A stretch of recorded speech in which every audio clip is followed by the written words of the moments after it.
আমি মাঝে বাড়ি বাড়ি যাই। দর্শক বন্ধুরা, আমার ঘরের মধ্যে আছে এই দেন রাসেল ভাই। এই যে রাসেল ভাই, এই যে রাসেল ভাই দেখেন কি আমি হইছি রাসেল ভাইপার। আমি সবের মানুষের রান্না করে যাই যায় এরা বাচ্চা ওড়াই। আগে ওড়াইতাম বাংলাদেশে, অনাইছি আসামে রান্না করে যায় যায় সবের ঘর বাচ্চা ওড়াই বংশ বাড়াইতেছি আমি। করেছে রাসেল ভাই, এই যে রাসেল ভাই আইছে গড় আজকে মুরগি খাইবা লাগে রাসেল ভাই।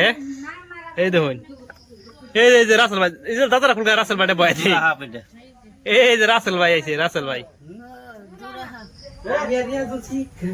এই যে রাসেল ভাই আইছে। দেখেন রাসেল ভাই কি করে না এটা। রাসেল ভাই একটা মুরগি দে ইজল,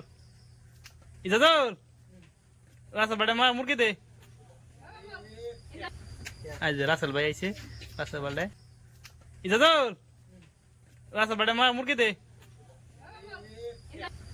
এই যে রাসেল ভাই আইছে, রাসেল ভাই বাদে আমরা করা। আসসালামু আলাইকুম দর্শক বন্ধু, এটা দেখেন ঘরের মাঝে আইছে। হ্যাঁ, আমি সবই রান্না করে থাকি, এনে যেটা কইছেন সেটাই।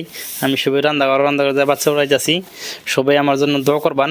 সবই রান্না করে সব খালি করে যাবেন। সবাই রান্না করে যায় হেরিয়া আমি বাচ্চা উড়াইম। আমি হইছি রাসেল ভাইপার। বাংলাদেশে আসলাম, বাংলাদেশের থেকে বংশ লয়ে এখন বর্তমান আসাম দিকে আইছি। আসাম থেকে পশ্চিমবঙ্গ বাঙ্গাল থেকে বর্তমান আসামে ঢুকতাছি। সবের ঘরে যাই রান্না করে যাই বাচ্চা উড়াইম। তারপরে বংশ বাড়াইম। সবাই দোয়া করুন। আমি হইছি রাসেল।